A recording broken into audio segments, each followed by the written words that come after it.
Tatlong individual na ang nasawi dahil sa hinihinalang outbreak ng hantavirus sa MV Hondios cruise ship na naglalayag ngayon sa Atlantic Ocean.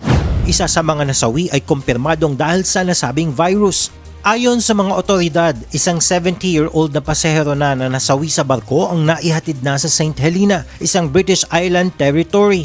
Ang kanyang asawa naman na nahawa rin ay nasawi habang isinasagawa ang medical evacuation patungong South Africa. Isang British national naman ang nananatili ngayon sa intensive care unit ng Johannesburg habang 5 pang individual ang patuloy na sinusuri ang kondisyon.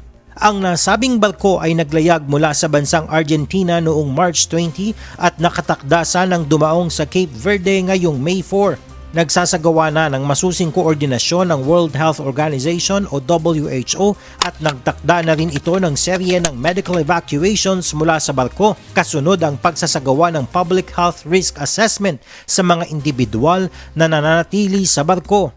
Ayon kay WHO Director General Tedros Adhanom, nakikipag-ugnayan na sila sa mga member states at sa mismong may-ari ng barko para sa isasagawang medical evacuation sa 2 pasaherong may sintomas. Tuloy-tuloy rin aniya ang medical support sa mga pasahero at crew na nasa barko pa. Ang hantavirus ay iniuugnay sa mahabang exposure sa dumi ng daga na infected nito bagaman bihira pa ang naitalang human-to-human transmission. Jovic Bermas, UNTV News and Rescue.